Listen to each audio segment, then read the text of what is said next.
tw 26.3 and the latest Zoom. My stuff's been that combination. I've been crashing all damn day. And you restarted? Yeah, I restarted multiple times. It's the only way I could get out of it. It would freeze up, but I have And another. did and you've got the most recent Zoom? I've got another other piece of software that's inserted in the loop, and I just updated that. I'm not sure if that's the culprit. I'll have to troubleshoot that. I was just wondering if anyone else. But did you make sure Zoom was updated? Yes, yes, and they did. Then the latest version, they didn't really have any significant upgrade notes on it. You know, when I looked to see what they did, what they had. Yeah, and Yeah. I'm still on 26.2 because I haven't had a chance to shut it down and redo Yeah. it. So maybe I'll wait. Well, I'm not sure if it's a combination of the several pieces of software I'm using, Yeah, it you could be know, your video stuff. yeah. So I gotta, troubleshoot it. It was freezing up and I couldn't do a couple of things. So I just tried to get myself a stable Well, matrix instead of be getting things ready to repeating. shoot me your Zoom file, I mean your Keynote file, Sure. because I'm sure you've done it different than what you sent earlier. So Yeah. if need be, and I can advance it for you. Okay.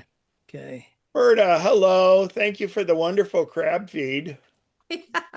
Good. We need you to come to Rotary and speak about your travels. You're such a breath of fresh air when you do come. If you can get up there and be on time at 7 o'clock in the morning, kid. Oh, I can do that anytime. And I told them too that anytime, even if they get a We'd last love minute to have you. cancellation. Say, I have a compliment for Bob White, who's so patient with my little questions, uh, helping me Thank you. get online. Thank you, Bob. This is Bertie. And I had to restart my MacBook 3 times today. My Zoom wanted a passcode me for the meeting today. So I don't know what I clicked on. I think a copy of a MacNexus Oh, webpage or something. But I finally got on three times a try. So, but this is not an iOS yeah. update, and I hesitated updating the MacBook because there are problems. Are people now using Sequoia? Some people, so I'll tell you what, because we have a few ex Apple employees that are in our user group out here at Sun City, and they're really still keyed into most of that. Mhm. The recommendation they're giving to their club to this club is if you're on an Intel machine, don't upgrade to 26. If you're on an M series, M1, M2, whatever, Yeah. go ahead and go to 26. Now that's on the computer. On the phone, it's no problem. But it's because it's a bit different. So I would, we have tax season coming up and things like that. I would get any mission critical stuff done before Thank you. you did it. I mean, that's just because you can't go back and it's a little bit different. So and there's been a frustration level for people. So it may functionally be working fine and it should be, but there's not necessarily a compelling reason to go up, but don't be afraid. You can update what you have and go from there. But if it's the Intel machine, that's where they're finding, and he's been talking to the one guy well, the two guys for tech used to be, one of the guys' his badge was in the, in the 100s and something. He was before the 200th employee with Apple. So and he only officially retired, uh, 3 years ago. Great. I hope he held on to his stock. Yeah, no Oh kidding. yeah, oh yeah. He was, yeah. He has, and he's comfortable, and he's a real good guy. But he's actually the guy that used to every keynote that Steve Jobs gave. He was the facilitator. In other words, he wasn't. He didn't set it up. He didn't do the script, but he was the one that made sure all the pieces were working both on the keynote itself, but also he knew AV and stuff like that. And he didn't start out with that at Apple. But anyway, it was that was his job. And it's funny. And now, of course, they don't even do them live. And I don't, Al, are you going to talk about the upcoming one that's March 4th? Yeah, Is that a in little bit. Yeah, a few Oh, but it's things. in your thing, right? Yeah, Okay. yeah, So all the ones now are recorded, and it's really smart of Apple to do that because you can get it out there. It's kind of like when they do things like the late night shows. Yeah, it's live on tape kind of thing, but yeah, I think it's good because they can get it and it's more concise. And yeah, when when you look back, Apple's live success rate in demos is is incredible. Um, I remember there was an old story when they introduced the iPhone January 9th in 2007 at Macworld. There's a story that goes around, and it was, gosh, I think it was Scott Forstall that does the storage, and I'm sure there's a YouTube of it out there. But they had the phone. I mean, the phone didn't actually get built and didn't ship until June 29th, but they were introducing it at Macworld. And by the way, if you ever look at your phone, it'll say 10:09 p 10:09 a.m. when or 9:46, I forget what it is, when you're in QuickTime and stuff, and the ads will all show it on the phone because that's when they predicted that Steve Jobs would pull it out of his pocket. And sure enough, it was almost to the second. But anyway, they talk about there were all, remember the first iPhone, if you think about it, it was the three things. It was a internet connection, it was an MP3 player, and it was a phone.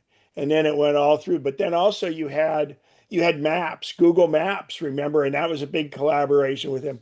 So when Steve he had, I think there were three or four phones up there that were wired in ready to go because they had to have the phone wired to go up on the display, but he wanted to do it live. And so as he went through all the guys that were responsible for each one. One guy was the phone app, one guy was the email, one guy was Safari, one guy was Maps, and so the MP3 player, the app iTunes.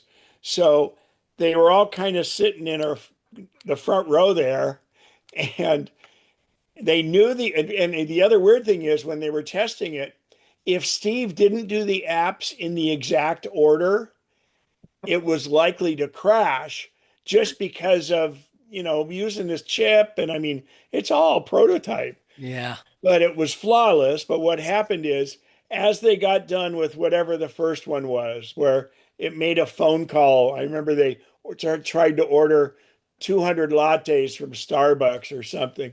So when that finished, these guys that had worked on it had a flask, and so the first guy he finished his hit. So he took a hit on the flask of the booze. And then the next guy was Safari. And once Safari got done, he took a hit from the flask. And they just went right down through the whole list of the Yeah. guys that did it. And yeah, and I mean, it was all and they had backup plans that they could have gone over to a new phone, but it worked out. And I mean, that was risky. Sweating bullets. Yeah. And I remember that we had a group from Empower Mac that went down, and we couldn't get in the keynote because the keynote was that. But we went down. We got there early enough, and you got to remember we were on Sony Ericsson phones, and you could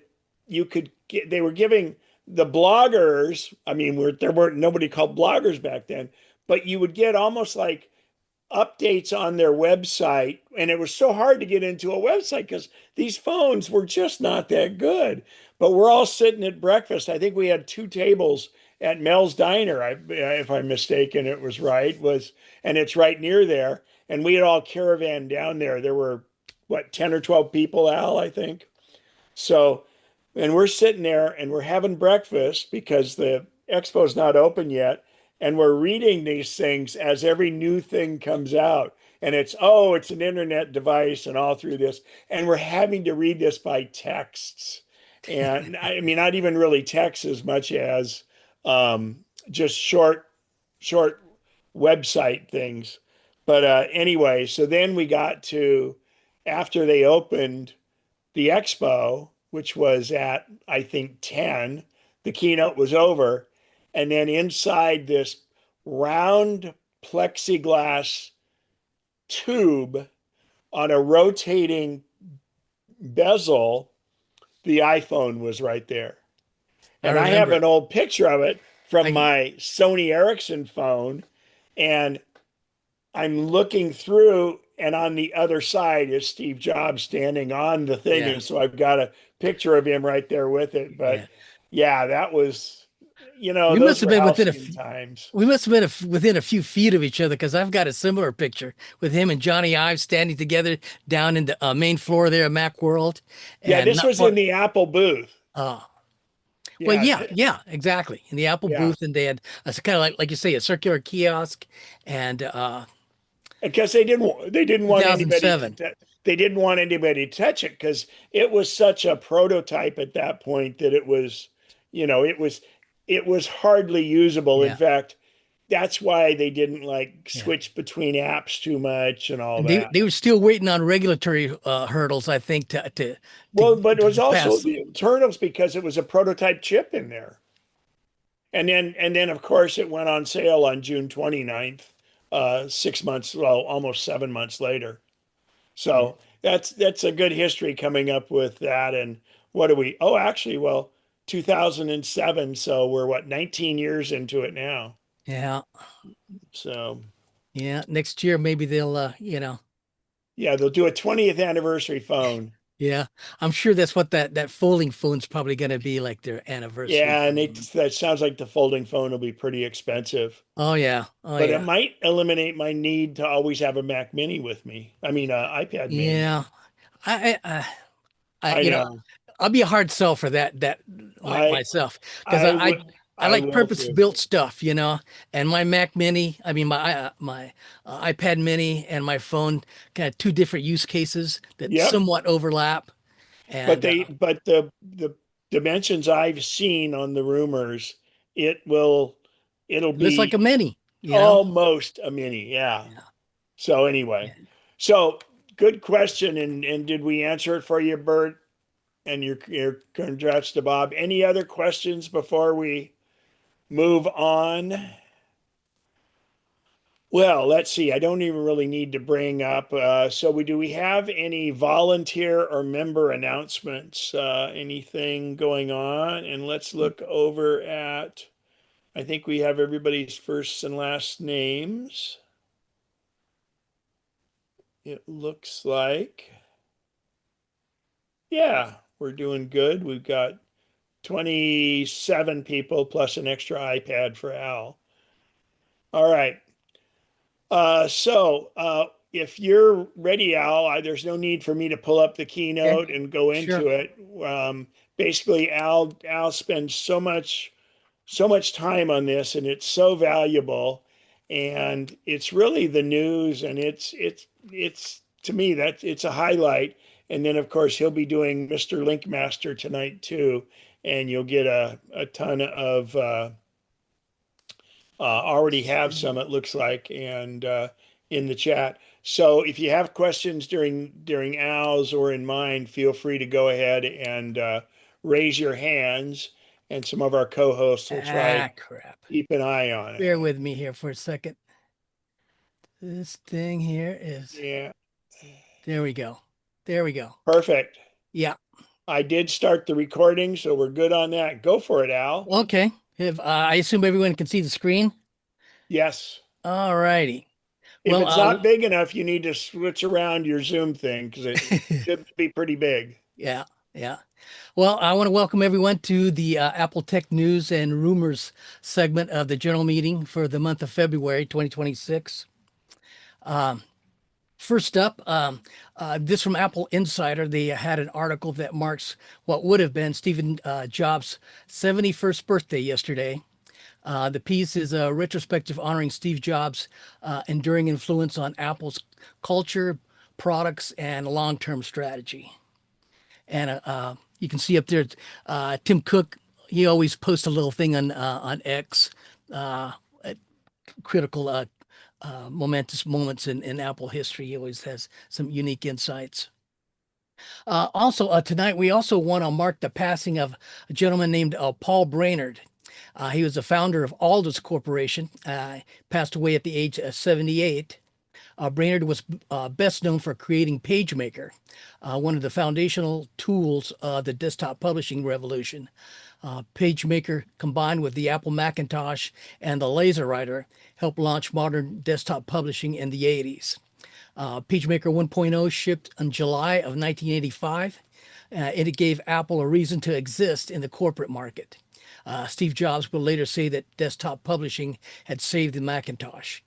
Aldus was later acquired by Adobe, and I believe evolved to InDesign, if I'm correct.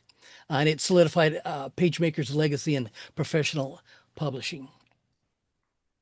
Hang on one sec. I think, and if I'm not mistaken, I'm looking it up to see one of the early programs, TouchBase and Datebook. Let me see. Aldous, I think, was in that before Guy, or maybe Uh-huh. they acquired it from Guy Kawasaki at Fog. Yeah, it was. So I used this so much, but TouchBase Pro and Datebook Pro were some incredible apps, and they were part of Aldus. And I use TouchBase as well. oh, It's they pretty good. acquired it from After Hours Software. That's what it was. Yeah. And that was Guy Kawasaki. So, oh, those apps were amazing. And the interaction between the two apps, we don't even have that today between Calendar and Contacts. It's crazy. Yeah.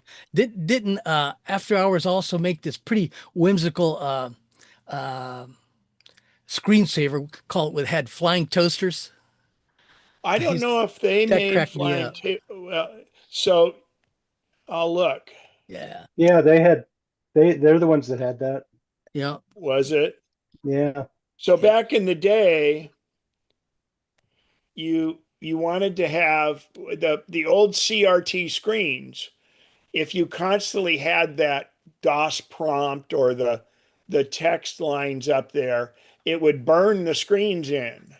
So later on, they made it so the screen actually shifts a little bit at all times. But that's why you wanted a screensaver, was because it wouldn't burn in parts of the screen Yeah. and Yeah. when it went dark. But it was actually, I looked here, Flying Toasters Yeah. module from After Dark Software, which Aldous acquired, but it released by Berkeley Systems 1989 for Mac and then later for Windows. Yeah. It was funny. Yeah, It gave me a giggle every time I saw it. It was so absurd. yeah, it Loved it. was All good. righty. Good memories there. Yeah. Thanks, Al. Up next, Oh, I love it. yeah, Great animation there. on January 29th, Apple reported a Q1 2026 revenue of $143.7 billion, up 16% from a year ago. The revenue increased year over year, beat Wall Street's expectations. The net income rose alongside revenue growth uh, at $42.09 billion. iPhone remained Apple's largest revenue driver with 85.27 billion, and services hit a new all-time revenue record as well at 30.01 billion for the quarter. A lot of money. Yeah, and services is iCloud subscriptions, uh, And Apple Music, Apple TV, storage. any of the media and storage kind Yeah, of things yeah, is services. yeah. So the first quarter of 2026 isn't over yet. So is this just No, January? no, this is essentially it's the holiday quarter of the last quarter of 2025, and it rolls a little bit into the beginning of the year. I believe it's typically they make the most money over the holiday season, and I guess since it rolls over, they have to call it Q1. Well, and I think, it might be because they have a different fiscal year Yeah, that's also true. Yeah, because they started April 1st. So that would indicate that it would be a month extra. But yeah, we'll see. But anyway, yeah, it was the one that was just done. yeah, yeah. If you're a financial numbers nerd, I recommend you see Jason Snell's Six Colors website.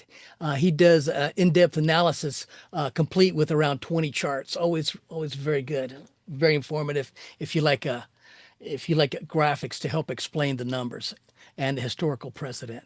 And Jason's from the Bay Area Yep, and he's presented at MacNexus 7 many times. times. Yeah. Something else of importance to Mac followers at Six Colors is Jason Snell's annual Apple report card. This is his 11th year. Jason conducts a survey, and it's meant to look through the eyes of writers, editors, developers, podcasters, and other people who spend an awful lot of time thinking about Apple. The whole idea here is to get a broad sense of sentiment, kind of vibe in the room regarding the past year. They were prompted with 14 different Apple related subjects and asked to rate them on a scale of 1 to 5, 5 being the best. Optionally, they also makes provision for them to add text commentary in every category. This year he had 56 replies, with the average results also shown here in this graph here. It's the we don't talk about it that much anymore, but the Apple products just don't break anymore. Yeah, They're they uh, it, they it's hold up. knock on wood, but man, Yeah, it's yeah. yeah. Because Jason has more than a decade of historical data, he's able to plot the results for each category over years, obviously. Here's just a couple for the Mac and the Apple. Starting from 2015 through today, and you can see how it's gone up and down. It's pretty good. If you want to see if you want to read the entire 32,000 word commentary from all Wow. these 56 people, it's available. If you're interested, go to their sites, and he has a link there to let you scrutinize it. And remember, you can use AI to summarize. Yep, yep, yep. Um, Global memory prices are rising sharply due to the supply constraints and AI-driven demand. The surge Triple in what they were a year ago. Yeah, yeah. The surge in memory cost is affecting the broader tech industry. Apple's report relatively insulated in Q2 due to the long-term supply agreements and strong supplier relationships. Existing inventory and previously negotiated pricing help buffer near-term impact. Q3 could see more noticeable margin pressure if elevated memory prices persist. AI server demand is diverting memory supply away from consumer devices. Overall, a limited short-term damage, a possible margin squeeze later in the year. I read one article today that in the near past, TSMC, was Apple was their biggest customer, but they aren't anymore. Nvidia is, and so the situations kind of evolve quickly. But like other things, there's an ebb and flow. There's be an excess, and the supply and demand can go on a roller coaster. But for now, in the near term, we're okay.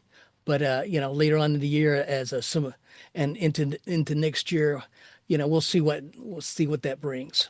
So this isn't just memory. This has to do with chips Yeah, also. this is And DRAM and NAND. and Apple is in a unique situation because on the iPhones and on all the Apple Silicon, the M series stuff on the computers, it's it's a system on a chip. So in other words, the memory and the CPU, the computer chip, and in fact the graphics card are all on one chip.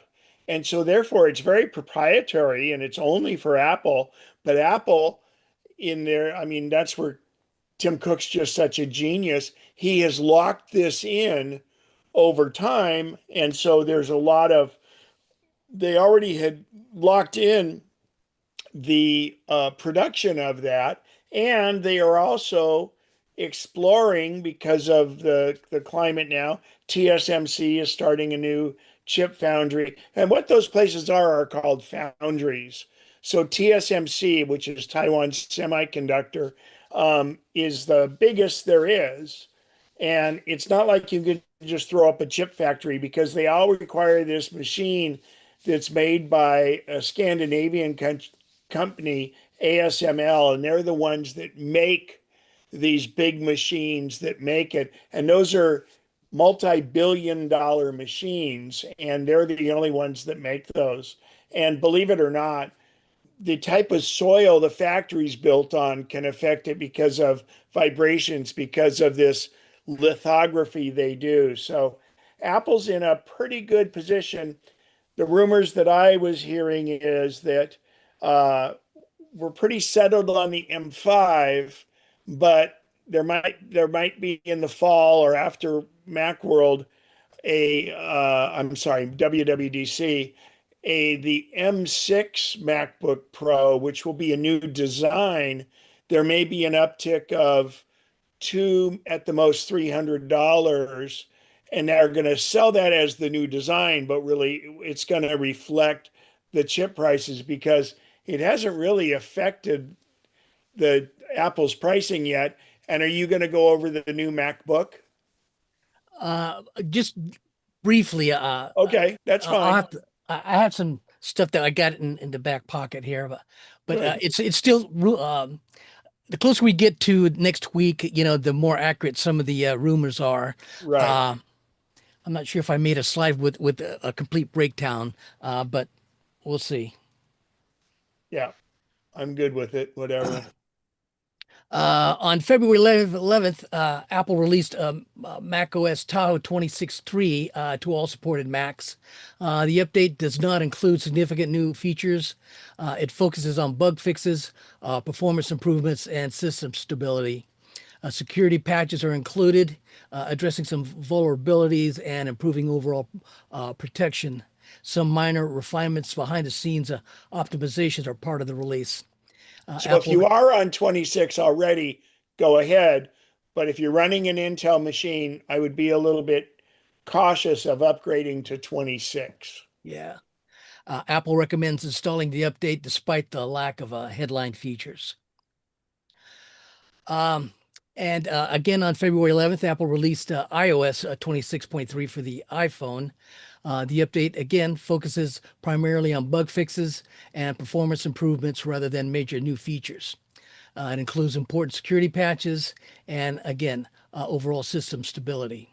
It's a maintenance and stability update, not flashy, but important to install for security and performance. And the same situation here with the with Apple's release of Watch OS 26.3 to all the compatible Apple Watch models. The update, like the others, does not introduce major new features.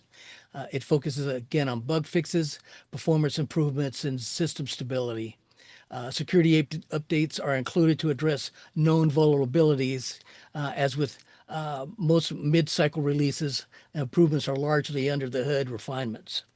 That's a weird watch face on that because they got two rings that are exactly the same. Looked a little busy. Uh-huh. Yeah. Huh. Yeah. Okay, here.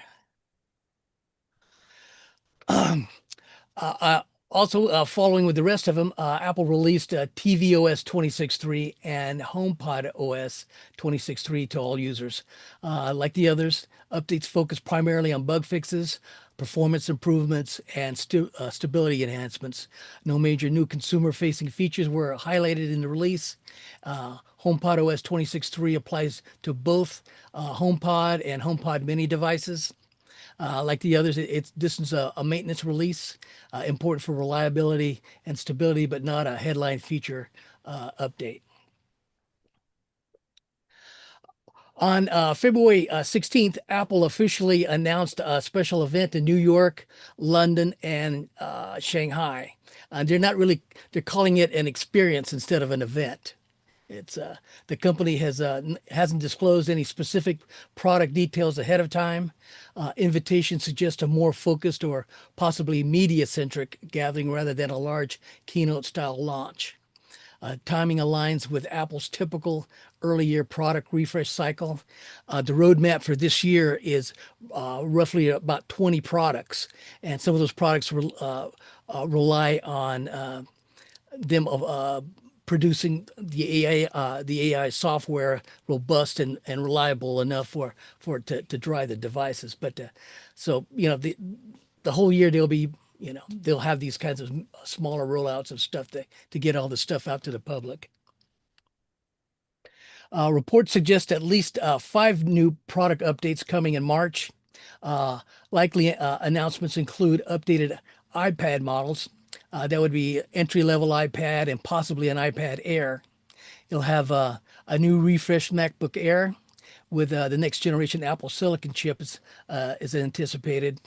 There'll be some new accessories or minor hardware refreshes could also be part of the lineup. In last Sunday's Power On newsletter from Bloomberg, Mark Gurman writes that Apple's planning 3 days of announcements. They will take place on Monday, March 2nd through Wednesday, March 4th. The updates are expected to be incremental rather than major redesigns. Bottom line, March looks like a steady hardware refresh week, not a blockbuster keynote. And again, get some water here. Again, according to Mark Gurman at Bloomberg, Apple is accelerating development on 3 new AI-focused wearable devices. Devices reportedly include smart glasses, camera-equipped AirPods, and a small AI-focused wearable device, often described as a pendant-style product. The smart glasses are primarily a long-term focus. They'll be designed to be lightweight. That's a bit of a pun there. Yeah. It'll be designed for daily wear. Design will be focused on contextual AI rather than immersive AR displays. They would likely depend on the iPhone for heavy processing, at least initially. This would be targeted for around 2027. So when he says AI versus AR, so on the glasses, because they'll have a display up there and it'll be text. So that'll be just telling you things like in that direction, there's something like that, Yeah. versus some of the ones like the immersive ones that have a display, and that uses what's called augmented reality. But actually the AR could even be in the text. For instance, if you happen to turn left and you're looking at a restaurant, it would tell you what name it is, and it might bring up some of the things on the menu, Yeah. but more text based than on a camera or Yeah. than on a thing. But these also, the thing for travel is really neat because it can take photos or take video. Now, people are all concerned that so Meta, which is Facebook, has these are them right there, the glasses like this, and you can do a movement with your hand to snap a picture, and you can tap them to make it do video. But because of privacy, when they're on video, there's a little yellow circle outside of the camera that's on to let people know that they're being recorded. And you mentioned the AirPods, and if you think about it, the way the AirPod hangs down, you could almost have a camera that would look forward Yeah. down below your earlobe. Yeah. The camera enabled AirPods, they'd use an outward facing cameras to gather environmental data, and they'd be designed to feed visual context into Apple Intelligence. The goal is to enhance spatial awareness and real-time assistance. As far as the AI wearable pendant style device, it would function as an always available AI companion. It would include a voice first interface and act as a lightweight alternative to screen-based interaction. The bottom line, the broader strategy signals Apple's shift towards ambient AI computing with devices that understand surroundings and provide contextual assistance without requiring constant screen interaction. This effort positions Apple to compete more directly with the AI wearables from companies like Meta platforms. Some of the some of the use cases I've seen for accessibility, if someone's blind or visually impaired, and you could wear some glasses or some AirPods that could describe your environment, I could see that being very, very helpful. Yeah, and it could tell you if traffic is coming Yes, and yes, things like that. yeah, So right. because it will already do directions for the blind people, Yeah, but traffic's an issue. So, Google really was ahead of the game on this. What was it, about 8 years ago? yep. They had the Google Glass and they were really remarkable. And then they kind of they were actually too early. The market wasn't ready, and they were good, but the funny thing is that came up, if somebody was wearing those, they were called glass Glass holes. holes. Yeah, it took some it took a while for the public, I think, to understand what they could do, and with the privacy concerns people have these days, uh, you know, Yeah, uh, which is the so the I mean, yeah, this person might be able to take video of you, but there's six other cameras yeah, all around you that are yeah, going all over the place, yeah, yeah, yeah. which is sad, But it's where we're at. sad reality. Question? Yeah, go ahead. On Sure. that. So what you're showing looks like sunglasses. Will there be clear glasses too? Yeah, Uh, so currently we don't know about Apple, but with the Meta glasses, they can be regular sunglasses like that, or they can be the phase shifting ones that are kind of clear, and then you go outside. And they do offer prescription also. we'll see what So they we come don't up know what with. Apple's gonna do, because Yeah. that becomes a real issue, because then, and so Ray-Ban and Oakley are currently making the ones that Facebook or Meta is using. And Apple will probably have something like that, but I can only go by and I don't have them yet, but one of the guys that I was on a trip with had them, and they were quite useful. But the companies are getting smart to it too, because they can see if people are photographing things, so they're making them stay behind. But yeah, they have the prescription, and they have them where they're photosensitive, and they range in price from, and there's other companies doing it in the $300 range up to about 800, I believe, depending on what they do. Yeah, but nobody's got the ecosystem that Apple does. No, and it'll really be powered by, well, so there'll be batteries built into it, but it's kind of like the Apple Watch. It can go all day on a battery because it's tied to your iPhone to make its connection to the internet and do all kinds of things like that. So the glasses would be tied to an iPhone to make sure that that's all the heavy duty processing and also getting all the internet.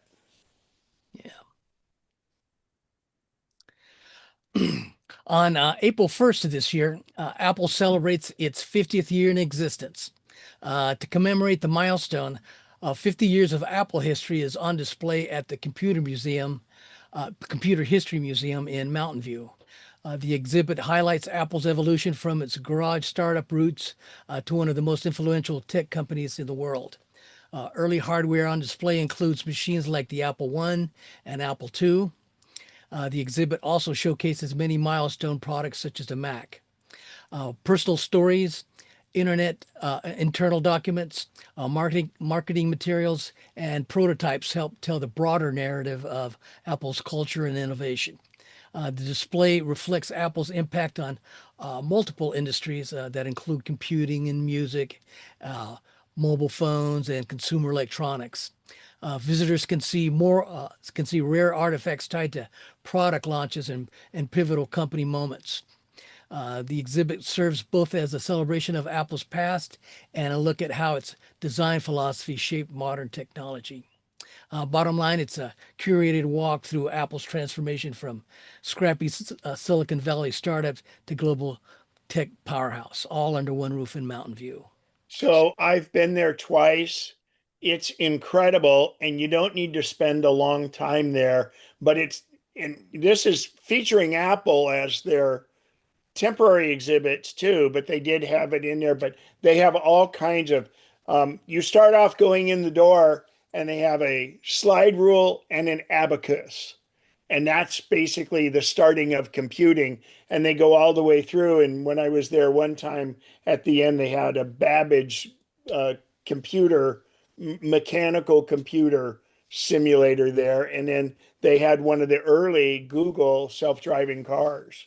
And so it is a wonderful stop if you drive an electric car. In the parking lot is a Tesla superchargers, which are open to all the cars now, and it's very reasonable. But also consult the calendar because I was down there for a presentation with Tony Fadell that invented the iPod, and he gave a 2 hour presentation down there, and it was minimal to to do it. So it's really really cool, and it's Yeah, in Mountain View.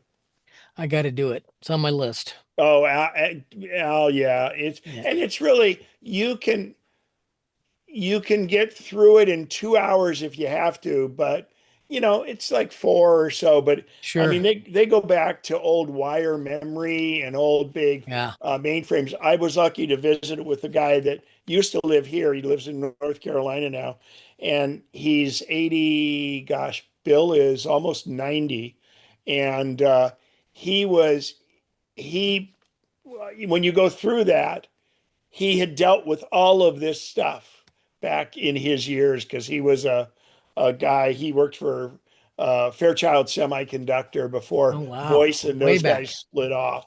So it was pretty cool. Very cool. This from Apple Insider. Full satellite internet on the iPhone may be closer than expected. Apple's current satellite features on the iPhone are limited to emergency SOS, roadside assistance, and some basic messaging. A new report suggests Apple may be working toward full satellite internet connectivity, not just emergency services. This would potentially allow broader data access in areas without cellular coverage. In effect, it could be used to provide 5G signal coverage in areas that aren't covered by traditional phone masts but are visible to the satellites.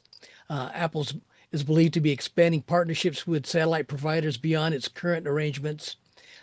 Hardware in recent iPhones may already support many more advanced satellite capabilities that are currently enabled.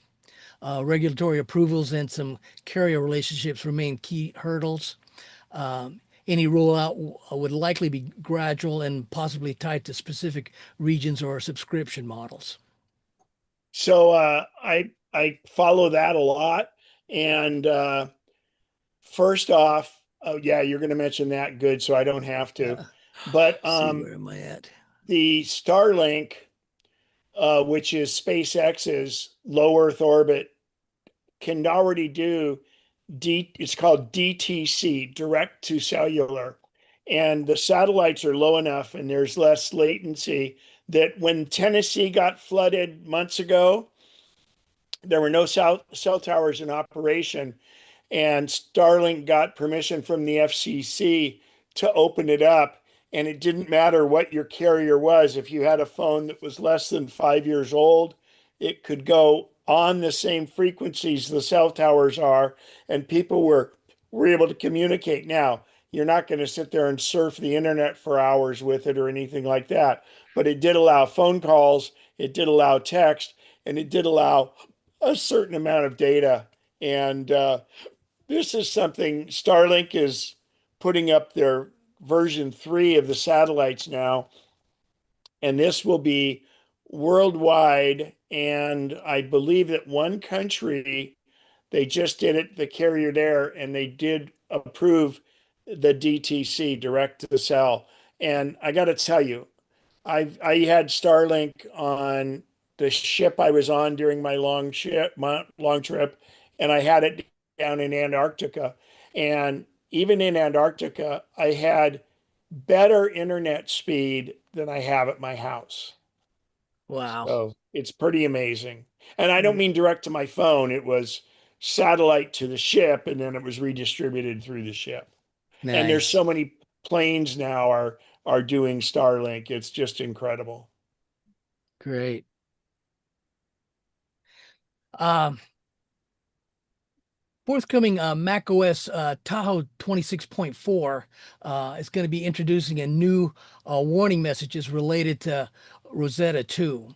Rosetta 2 is Apple's translation technology that allows Macs with Apple Silicon, that would be the M series chips, to run apps that were originally built for Intel processors.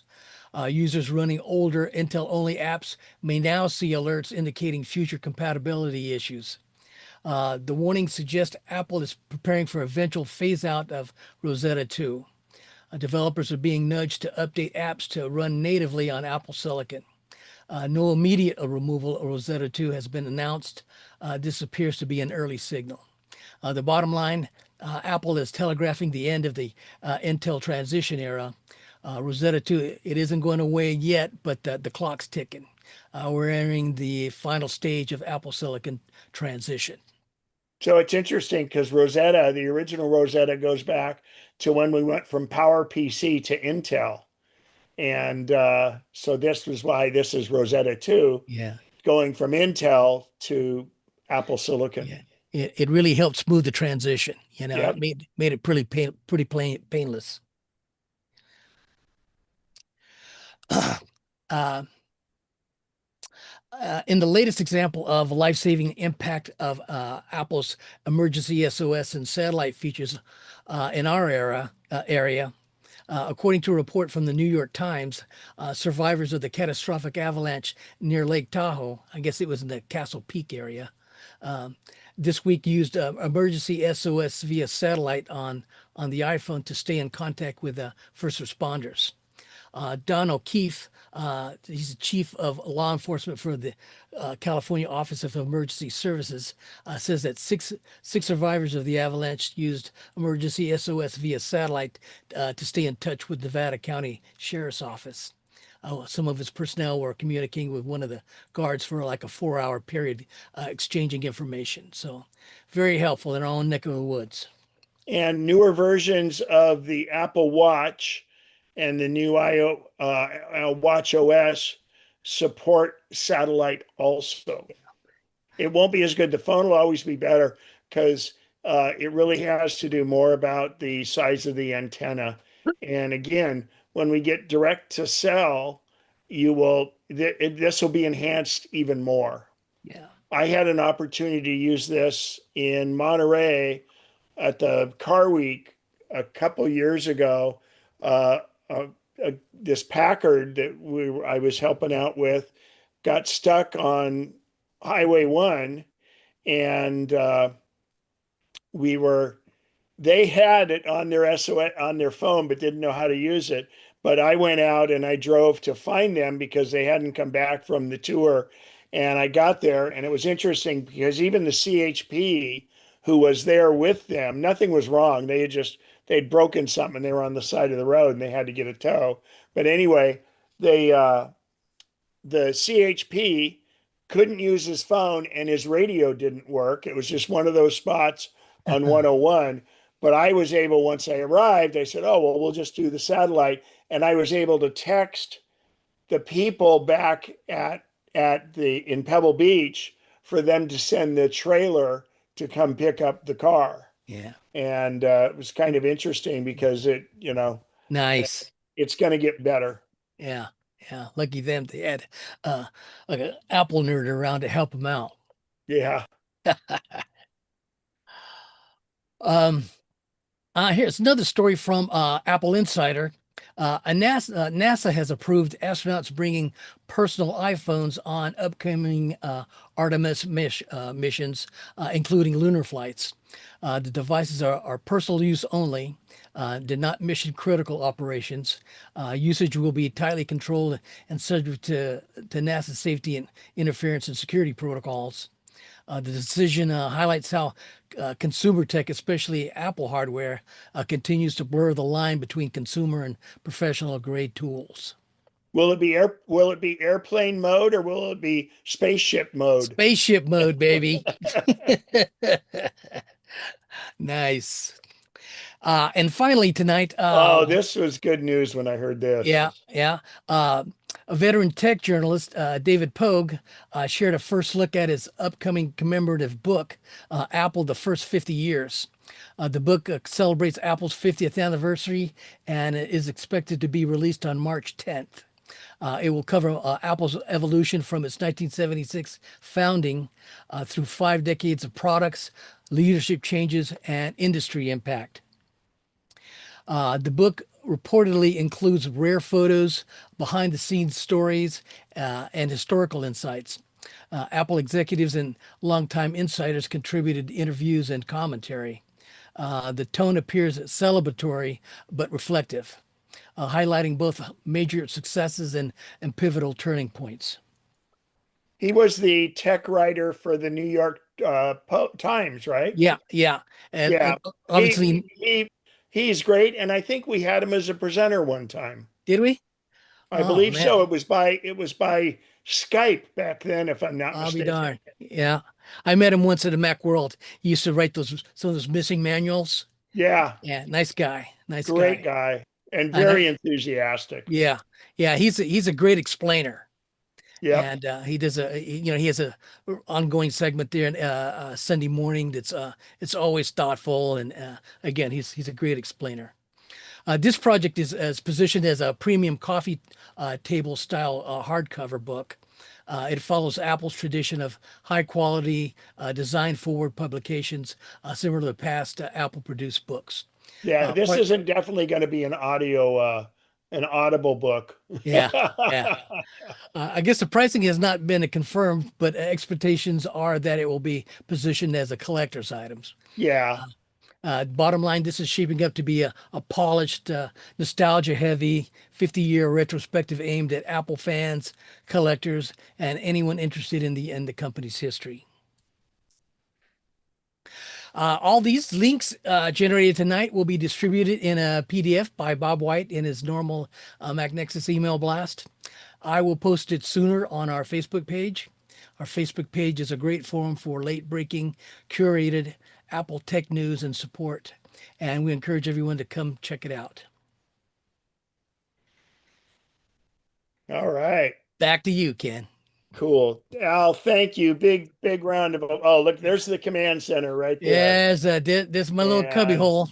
That's all I need in my universe. gosh, great job as always, Al. Thank you. I that's a lot of work you put in on that. I mean, man, It's just a awesome. it's, it's fun. It's fun to do. It is time Yeah. consuming, but thank goodness for a lot of the tools we got these days that kind of Oh God. express And ideas and then aggregate information. You yeah. know, And have AI tied in with yeah. it Oh, now. yeah. And It really helps to help me geez. search and research and find sources and you know, hoover up graphics and kind of it's a great help to try to explain concepts that all of us don't understand. And I learned as much doing it as anyone who listens. No, It's a that keeps our minds young. yep, yep. Keep the gray matter intact upstairs and a reason to Mm. get up every day. Yeah. Yeah. So any questions on any of the things covered there or, speculations? It's funny because there's rumors around for some of this stuff, and then after this March thing, the rumors will revolve around WWDC, which is the Worldwide Developer Conference, it's like the second week in June usually, or first or second week in June, and that's when all the new OSs will drop and all the developers that make the apps and things like that, and it's a big conclave of all the Apple people. So cool. All right, no questions? Wow. Great. Okay, I will share my screen and we'll go into the keynote.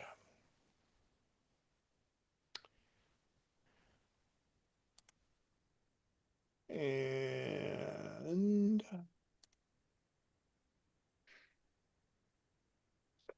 Nice. yeah, I'll put this together. It's great. Let me get you. February theme. Yeah, and I love Thank you, these Mitchell. things at the top. This was Yeah. just, the Cupid with the rainbow apples and Yeah. all that. Now those were those AI generated? Yeah, they were AI generated. I went through a whole bunch of different iterations with Yeah. that would, have traditional February Cupid iconography, but roll in the apple and the rainbows stuff. It's So cool. it's kind of funny because when you have AI, I long time ago I had AI do a background for me in Zoom. I wanted to have conference a conference table in the mountains with an Apple logo. Well, because of trademarks and stuff, they really didn't do the Apple logo right. And speaking of that, I have this thing that it's every time it's about Steve Jobs, this comes up, and it I love really, that. this moved me. So this was done when Steve Jobs passed away. There was a guy in Hong Kong who took the cutout of the apple and overlaid it with Steve Jobs. This is simple, it's clean, and man, it's just poignant, I think. Really, really powerful.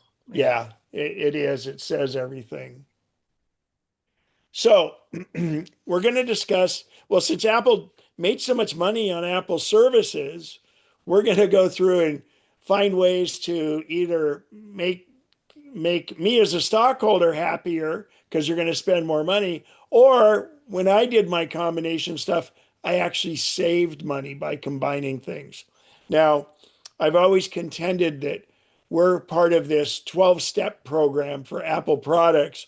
So while the normal Apple user may not need to combine stuff because they don't do enough of it, we we we might benefit from it. So the first thing is Apple Care. Apple Care it's morphing and changing, but generally speaking, now when you buy a product, you can pay for Apple Care outright for 2 or 3 years, depending on what you're getting, or you can pay monthly, and I forget where the break even is. It depends on the device, but you can continue to pay monthly. And as Bob talked about the story earlier, where somebody had a pretty old computer and the logic board went, and it would have been just a total loss, but they had been paying for the Apple Care monthly subscription. So they went on, and it allows you to keep paying as you go. At some point, it's just like if you have a really old beat up car, you don't really, that's when you stop carrying comprehensive insurance because it's not worth it to continue to insure it. But anyway, with Apple Care One, this is the pricing structure, and we can revisit this screen, but this puts it into perspective. So if you do individual devices, the device can be between $299 and $13.99 a month. Okay. Um, and that kind of is the iPhone thing. And actually, when we speak about Apple Care, when people get new Apple products, we'll start with computers. They always say, "Well, should I get that or not?" And my thinking is that a desktop computer is, well, first of all, if you look at, let's just say somebody's going to get one of the new iMacs, and you get an iMac that's just the 1299 or the 1499 version. Well, Apple Care on that will be about 10% of what you pay. But let's say you take that same computer and you really load it up. with a lot of memory and just you've got more invested in it. Well, then your the Apple Care might only be 5% of what it is. So that's where you kind of think about it. But generally speaking, I tell people, on desktops, it's kind of a hit or miss. On laptops, most people use their laptops just on their desktop. But if you travel with it, when things can happen, um, I I well, I don't encourage it, but what I tell people is, well, I do it, and I travel a lot, and I knock on wood, I haven't had to use it, but it's nice knowing that it's there, and they have some deductible and things like that. So, I would look through it and see. But the newest thing is, if you have multiple Apple products, you can cover so you instead of one device for 299 to 1399, you can cover up to three for 1999 a month, and each additional device is 599. Now, we're talking iPhones. Those are ones as expensive. You might have a $1,400 iPhone 17 Pro Max. So that'd be something pretty smart to have covered. iPads, if you're using them a lot out and about, yeah. The watch has been pretty good, but it would cover, that. So you really have to look at it. For me, it saved me money to bundle it together. So I've done that with mine. And again, I predominantly have an iPhone, an iPad mini, and an Apple Watch, and my, excuse me, and my my MacBook Pro. Excuse me, my turn for a. So there's there's a website. Um, you can just that Al, that's not, I didn't give you the right one probably. So there's one for care that is there. I think I have, no, I'm sorry. But I think I sent you the correct one, and Al will have that in the links. So the other thing is, uh, after Apple Care one, well, actually, I take that back. I wanted to do this link. So here it is. And if you go to the website, and it's apple.com/Apple Care, all lowercase. It talks about it. You can get coverage. It'll let you calculate what it would be between the different devices. And you can even cover now, they even have a plus on it where it'll cover whether it's lost or stolen and things because sometimes it's covered on your homeowner's insurance if you get it lost or stolen or if it's broken. But these days you don't want to make claims on your homeowner's insurance because it's tough enough to get it written in California. So some of the things have a slight deductible you pay for screens and things like that. The other thing with it, not just covering the product, you have the ability to chat, call, or tap and talk with Apple support.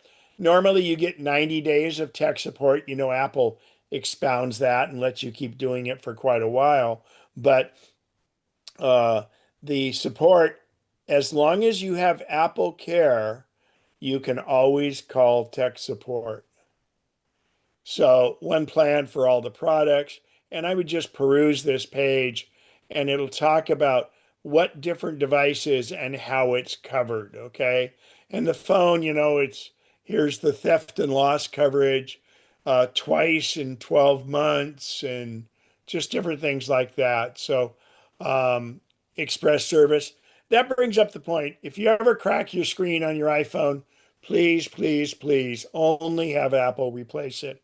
If your battery needs replacing, only have it done at Apple or an authorized repair center because there's so many little things that can go wrong and these little ribbon cables and all that. And Apple really does a good job. And basically, like for battery replacement, if you're in an Apple Care, your battery gets replaced if it gets below 85%. If you're out of Apple Care, it's $69 or $79 to replace your iPhone battery. And if you make an appointment, you can take it over to Arden Fair or you can take it over to Galleria. And if you make the appointment, you can drop it off, go have lunch or something like that. And by the time you come back, the new battery will be in your phone. And if your phone is over 3 years old, you're probably going to want to replace your battery because it's just not getting enough. Uh, it's just not got enough left in it. So let's see. All right. Oh, good. So that was Apple Care One, and you have regular Apple Care One, and it's all kind of Apple Care Plus now. Now, Apple Music, Apple TV, games, iCloud, fitness, not just the fitness counter, but actually fitness, and Apple News. So I don't really care about Apple News. I don't care about games. And I wanted to get more and wanted to start using the fitness because they have yoga, they have all kinds of stretching and things like that. I'm already using iCloud. I subscribe to Apple Music and Apple TV. So if you look at it, this is all the things they have. And for me, I had the individual devices. So if you add this up here, I didn't care about arcade, so I would drop that off. So I was paying uh, 20, $24 or something. Well, what I did is for a buck more, I got into this one here in a family plan more than what I was paying that's why, because I had the bigger version of iCloud and this one I had it got me up there. So I think I was within a $1 and now I got the news and the fitness. I don't care about the arcade. But what was really cool is I was already paying for 2 terabytes and I needed a little more than two. So I ended up getting 4 terabytes for an additional 99 a month because otherwise it's really expensive to go to 6 terabytes. But the individual plan is here so you can look at for yourself, but also consider the family plan because the family plan you can share it with other people in your household and it doesn't so like for instance Al and his wife Mary, they have their own Apple IDs, they have their own stuff stored in the cloud, they have their own stuff, their own music. It's you have your own independent stuff, but you're just sharing the resource. So for $6 more, he's getting 4 times the coverage by going to the family, and everybody gets to participate in this. Oh, and the music is a little more because that's sharing, and that's because of the digital rights. So realistically, if you want to share it with someone, you're more than paying because of the extra storage to go up to that. Then the Premiere, you can see here, it's really clear. It just adds the fitness and the Apple News. And, the news to me is not worth anything, but the fitness was. But for me, and I don't care about the arcade, but for me, this extra iCloud space I need made this a no-brainer. I ended up getting mine was $36.95 if I didn't have anything else here. So I just added uh, for $1 a month, I get the news and the fitness, and I got the extra storage space. So it really saved me money over what it would have cost me. Hey, So Ken. there it is. Apple.com/Apple-1 and ONE is spelled out. Again, if there's any questions on this, go ahead. And let's see here. I'm going to talk about Apple Pay. So if you don't use Apple Pay, Stop being a cave person.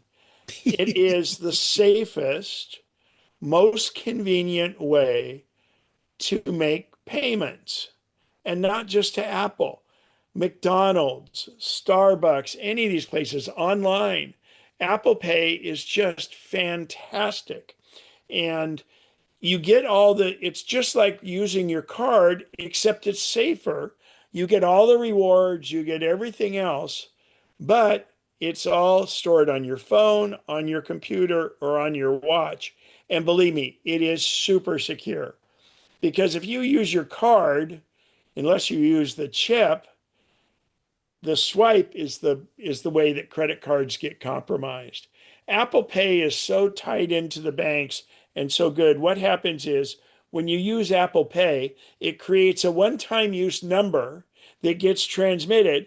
So no one's going to ever intercept that number that and get your credit card number. But secondly, it obscures all your information. It's just sending it to the bank and saying, oh no, this card is okay, and that processes it. So you're not going to get all that data mining that goes on. But the other thing is, it creates a one-time use code. And a one-time use code is great because if it gets intercepted, so what? It's a one-time use code that's already been used. So if you can't use Apple Pay, make sure you use the chip. And then beyond that, there's tap to pay. But I find it very convenient. On the iPhone, you just hold it up to the credit card reader and oh, and this is just shows you you can have it on your computer. You can use Touch ID or you can authorize it with your Apple Watch. You can do it on an iPad, an iPhone, or an Apple Watch. I use my Apple Watch all the time. So this would be it on the phone. If you just hover it by the reader, it will pop up, but you'll notice down here are two other cards. If this isn't the card you want, you simply tap on what you have a default card. And then if you have a different credit card you want to use, you just tap on it there and it brings up that card. And then it does it and it uses your Face ID. Or if it can't do that, it asks you to double click on the side. No muss, no fuss. And it is as safe as can be. And then the other thing is, it usually comes up once the transaction goes through and it'll say, Bank of America, and it did, $3.25. So it's all stored in what's called your wallet. All of our devices have an app that's the wallet app. How you get into that on your computer is you just go through if you're paying for something and you select Apple Pay. And there's so many stores that accept it now. If you're on your phone, you hover it by the reader, but if it doesn't come up, you can double tap the button on this side. And if you do two quick taps, it'll come up like this. And then you could choose a different card if you wanted to by just swiping it up. Here you can see here's the 3 credit cards. If you're flying on Southwest or here on American, your boarding pass will be there. All of that stuff is stored in Wallet. Wallet also now accepts your passport and your California driver's license, but neither one of those make it so you still don't have to carry the real thing. Anyway, so that's Wallet. And how you do Apple Wallet on your watch. On the phone, it'll sense the reader. But on your watch, you have 2 buttons on all watches on the right side. You have the crown, the big round button. But below that is an oval-shaped button. And if you double tap that, that will bring up Apple Pay. I think I have it on. Here it is. It'll bring up Apple Pay like this. It won't show this here. But when you bring up Apple Pay, you just now hold it right by the reader. And it's the fastest way to go. Okay, we got a couple hands. Al first. Yeah, I have a going back to storage on the Apple One plan. Uh, I'm starting to peg the 2 terabyte meter here on my storage, but I'm not ready to fork out for the 6 terabyte tier. Can So I get? here's the trick. You're on the 2 terabyte now. Yeah, it's part of the Apple Okay, I One did a program. bunch of AI research on this because I didn't want to bite that either because that's a like 40, 20 Yeah, something bucks extra. not So I read about it and it may still apply to you. And there was a way to do it, and I was kind of hoping it would work. And I used Grok to find out. And I'll try send you the information on it okay. Great. directly. But what happened was I upgraded to Premiere and it gave me 2 terabytes. Well, what was interesting is I already was paying for 2 terabytes at $10 a month, right? Or 9.99. Yeah, yeah, whatever it was. So, but and it said okay, and I then finished loading up what I needed to load my photos and everything, and I was over, and then and I thought, oh cool, it took it. I went to 4 terabytes because that's not offered. You can't buy 4 terabytes. So, um, and you can't buy it after the fact. But if you already have 2 terabytes, when you upgrade, it'll go in there. But 1 month later, it told me I'm running low on space. And so I go, oh, criminy, did I You not take it get the back. deal like that? And it turns out I just had to authorize that in my settings. And so I am now officially paying for this service plus $10 a month, and I have 4 terabytes. Okay. So that's an outlier. And if you remind me, you send me an email, I'll tonight send you the feedback I got from AI on it. And there was a Okay. process to do it. And I hope it still works for you. And this was actually right when I got back from my trip. Yeah. I was in the same way before the Premiere came out. I was buying like a couple of terabytes or something and I But you uh haven't bought Premiere yet, right? no, I've been using Premiere for a year or two. Well, since it came out, because it just made I bought the family plan, so it just made sense for me and Well, Mary. hopefully then if you're already on it, because I did that transition all at one time, Oh, okay. hopefully you'll Yeah, be able to add it. I believe you'll be able to add 2 terabytes for 9.99. that'd be Don't great. quote me if it doesn't happen. I'm sorry, but I'll and yell at Grok. it was touch and go. Yeah, but I now you're because you're already in it. But I'll go ahead and send it to you. Give it a Barbara, whirl. go right ahead, and then we'll go with Bertie. Thanks, Ken. My question's about Apple Pay. And I was wondering if you'd, which I love, and I use it all the time. And I was wondering if you'd ever had any problem with using Apple Pay on a recurring subscription. My understanding is that they changed the 3-digit security code. I don't know how often, but that it gets changed. And when Consumer Reports tried to renew my, I think it was my online subscription, it rejected. I tried to fix it and I never was able to fix it. And so I just dropped it. But I was wondering if you ever had a problem with that for something that renews every year. Well, so the CVV code Yeah, that one. that that only changes when you get a new card, Hmm. when your I old did. card expires. And I didn't mention this with Apple Pay because they work so closely with the bank. I've had when I get a new card, the new after mine expires. Actually, I should look if this happened with US Bank. Interesting. Because when they send you a new card, uh, nope, it's not in my phone. When they send you a new card, by the time you get it, sometimes it's already in Apple Pay. They've Oh, updated it from the bank.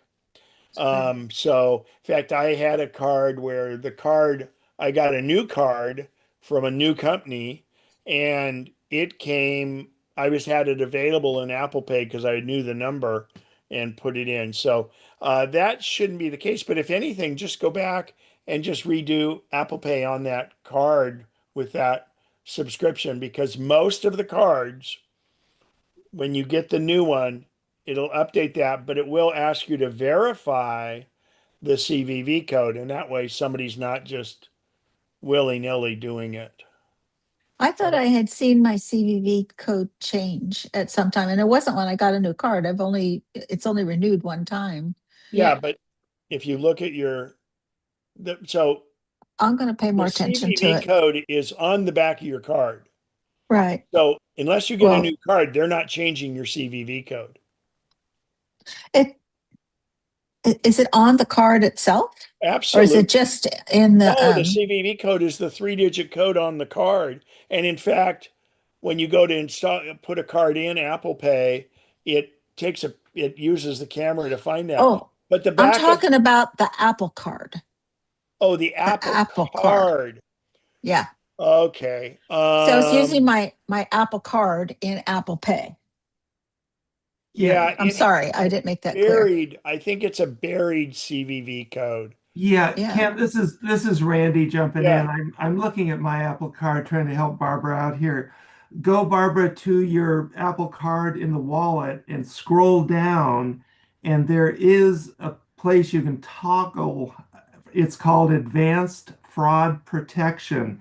If you have that toggled on, it may be giving you, it says your security code changes periodically to keep Yeah. your Yeah. Okay. Where is that, virtual. Randy? Okay, in your wallet, Yeah. go to your Apple Okay, I Card, did that.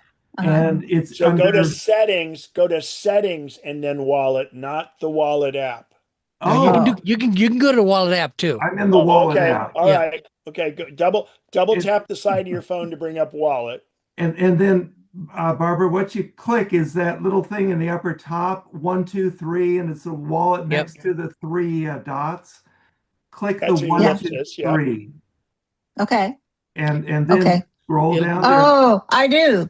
Yeah. I do have it Yeah. on. Yeah. Thank you. That might So be that's it. interesting because other cards than the Apple Card, Well, they Apple would have never the do that. physical CVV one on your card, and that won't change till you get a new card. So Right. I thought It's you were not just talking Apple. about regular old credit card. I'm sorry, I wasn't clear, Ken. No, But no, that's yeah, okay. And I mean that's good. And Randy, thank you. And that's thank good. you. I That's love my good, Apple good Card, info. and I love And Apple Pay. I and but especially love to do it with my watch. It just people go, "Oh, what did you do?" yeah. And then actually, it not only is your security code down there, if you ever need your number because you're calling in for something or something, it shows your Apple Card number if you need it. I in knew that that. same spot. Yeah. Cool. Thanks. Somebody else had their hand up and it went down, but go ahead, Bertie. Yeah. How does one add their passport to the wallet? So you go into Settings? go into well, you might be able to do it through wallet. Let me try. Hang on.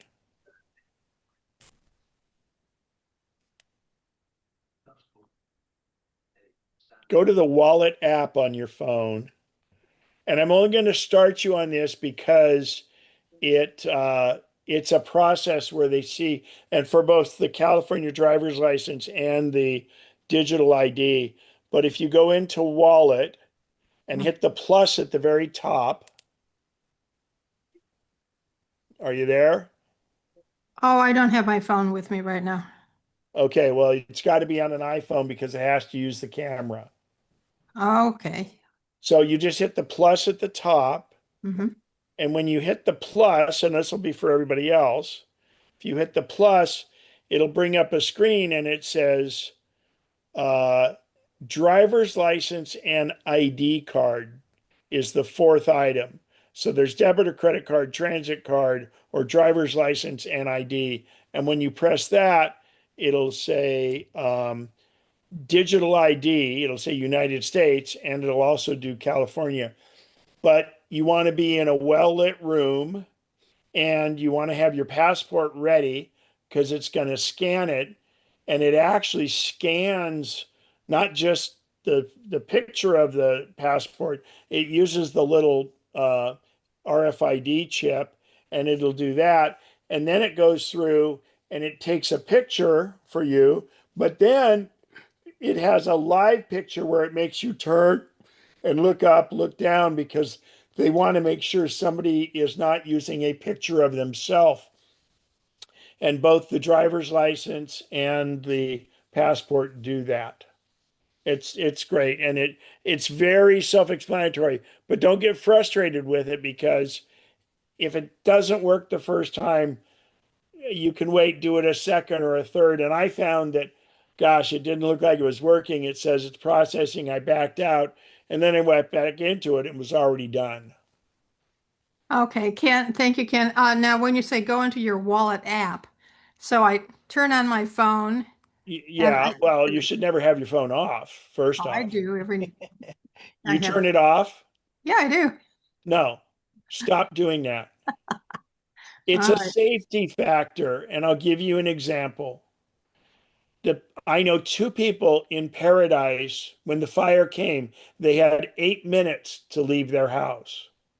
Now, tell me, why do you turn your iPhone? When you say you turn it off, do you just put it to sleep or do you turn it off? I turn it off sometimes because Why?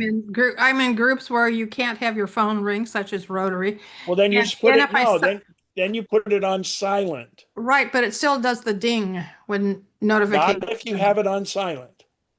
Oh, I So have to you take check it and you out. take that little switch and make it silent, or put it on do not disturb. Oh, okay. But don't turn your phone off. It is the most important safety feature you have. Do you have an Apple Watch? Not yet. I'm sorry? Not yet. Okay, well, when you do, you're going to want to leave it on for that. And that's a huge safety factor because it has fall detection. But no, leave it on. You can put it to sleep or put it in the silent mode. But yeah, that's a big deal. So the wallet appears when you The turn on your wallet's an phone. app on your home screen, Right. and you can tap on the wallet app, and then it comes up and you can add the cards. So, and I did this so long ago, I forgot how to do it. So if I'm adding another credit card, Same thing, you hit this plus at the top, and then yeah. it'll say credit card, and then it has you hold up the card and you take a picture of it. You don't even have to, and if it won't see it really clearly, you'll have to enter some of the information. But it usually recognizes the the card number, recognizes the expiration, the CVV, and it recognizes the card itself. Thank you. I haven't done it for a long time, so I had forgotten that Yeah, part. because it automatically updates. So, Thank you, Ken. all right, Elaine, go for it. Hi there. I haven't gotten an Apple Card yet. One reason is I don't know this answer to this question. Can I get the same Apple Card that my partner can have on his phone and I have on my phone, and we have it like it'd be a joint account, a joint credit card? Well, you might be able to have a joint. So I can only speak to regular credit cards. Generally speaking, you have one account, but you can have two cards. Now, there's a bit of turmoil right now in the Apple Card. It's been administered by Goldman Sachs for a long time, and the indications are, and now may have more updates on this, that Chase is taking it over. Right. So, yeah, I would check with them and see if you can. And it's an additional user on that, but you still would want to have your own numbers, is what it is. That's good for record keeping, but also just because it just, I don't know that you would ever get the same number, but you can have the same account. You can have the same account. And then is there a way to look at a monthly statement like I do with my other credit cards? Absolutely. You actually just go right into the the card and do it. And the beautiful thing with the Apple Card is, and this is they've done this. First of all, there's no uh I think there's no late fees or anything. Obviously, there's interest if you let it go, but they um they show you, if you pay so much, how it will affect your payments going forward and things like that. So it's really, they're they've built in some things that make it really neat. I would go like do a YouTube video on it to really see the whole features. If Yeah. you buy an Apple product, you get 3% back on that, occasionally 5%. And then other things are kind of too, and we'll see what happens. So um, I don't know if Goldman Sachs is really getting new people or not, because I had a friend who has, I couldn't believe it. He has an 850 credit rating. I mean, that's so hard to accomplish. I, I mean, I I'm have like that. in the 835s, and I feel, I've done everything I can. And they refused him. Wow. And he was buying a MacBook Pro. This was like, oh gosh, a year ago or something. But anyway, I thought that was hilarious. So anyway, yeah, I would look up online about it, and they're pretty good. It may look now. Do you have many Chase cards right now? I do. So you might try with Goldman Sachs, because Chase has a thing if it's the 5 and 24. So as long as you haven't applied for 5 cards in 24 months, you're still good. Okay. So who has the Apple Pay now? Is it still Well, no, Goldman? there's Apple Pay in the app, and then there's Apple Card. Apple Card. Who So has Apple Pay is any credit or debit card. And as you can see on the screen right here, someone can have their card and they can pay you right there. So it goes into the Apple Wallet. So if you owe this person, they're paying Grandpa's greenhouse or whatever there. Hang on, I've got to plug something in that's beeping at me. 1 second, please. Well, maybe somebody else knows this. Who owns the Apple Card right now? Is it Goldman Sachs or is it Chase? Goldman Sachs. And there's okay, and it's Yeah. And Chase might be taking it over. well, they're definitely going to take it over. It's just going to be a, slow transition process. But Okay, uh, got I, it. I put a link here in the check out this link there in the chat. Okay, thank you.